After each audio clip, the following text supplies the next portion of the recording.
This concept is about how to hold the students in your classes. To keep coming the student is not so easy task. You have to learn the people skills, how to connect. So the first thing, you have to become a metal detector. What does it mean? Like when you go to the airports, they basically check your belongings just to detect that whether you have some kind of the metal or not. So those machines, without seeing it, they can still feel the presence of the metal and they can detect you. Same way in the yoga, you have to become an emotional detector. Those teachers who can basically detect the deep hidden emotions of the students, they are much more successful than the teachers who just come to teach some kind of the gymnastic postures.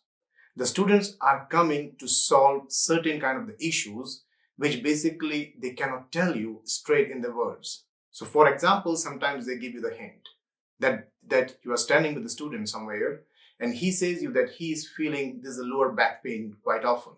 So he's giving you a point to connect with him emotionally. The student is saying you on a second instance that he is having a problem with the insomnia. So he's basically telling you indirectly that he need a kind of a yoga practice which can solve his problem first and then to have a gymnastic abilities. So the most of the teachers, they does not look at this perspective.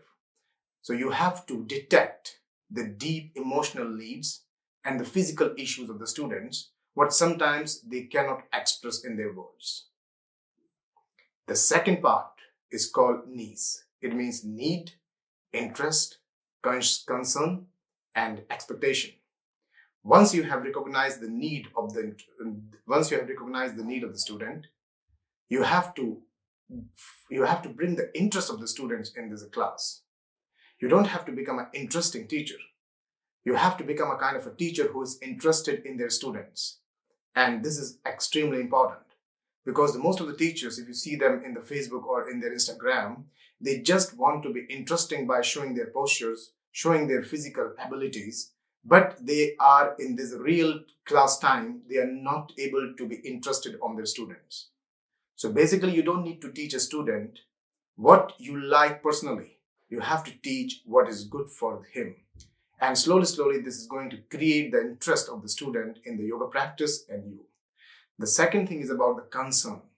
Once the student have told you that once you have detected the need and once you have shown the interest on the student, the third is to concern. You have to bring the concern back to him that how much you are concerned towards his practice or towards solving his current problem. If you find that you cannot solve there's a problem, the student won't come back to you after a few weeks or few months. And the last is the expectation. As the student practices with you, the more he's going to progress, his expectation rises much faster than his progress. So that's why you have to define the goals of the student from time to time. You have to help them to achieve the small milestones. And slowly, you will feel that you are going to fulfill their expectation. Till you don't do these two tasks. First is the need. First is to become a metal detector, like an emotional detection. Second is the concept of the needs. Once you are succeed on this, you have to go to the third step, that is called RAP. It means recreation, aspiration, and paraphrasing. After a certain time, the student start finding the recreation. If the yoga is too much serious and contains the boredom, the student also does not like to do and they start finding the alternative to it.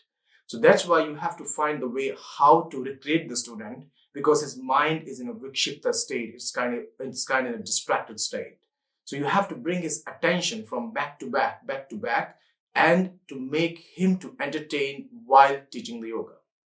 Second is the aspiration of the student. That the student's aspiration changes from time to time.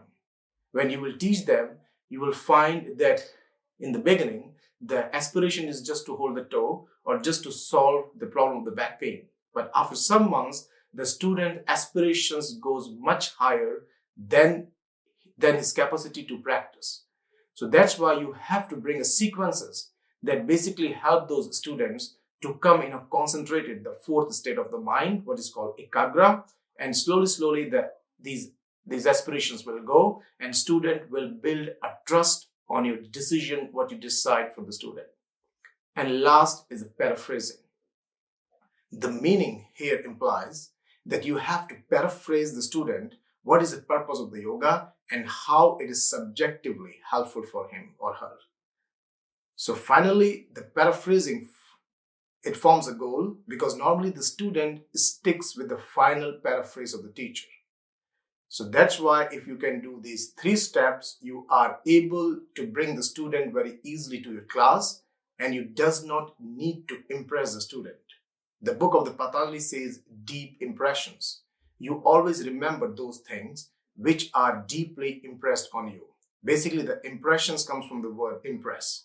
If you feel that there is a need to impress the student, it means that your class is not going good. So that's why you have to create a deep emotion towards the yoga and towards the practice, which will lead to the deep impression, and he is going to remember your practice. Because most students, if they travel 10 kilometers to you, on the way, there might be 6 to 7 yoga studios. So they have a choice to go to these studios, and sometimes the studios, they are a bit cheaper than you. But the student still comes to you because he is emotionally connected through the deep impressions. So that is the only way how to survive in a deep. So I wish you all the best.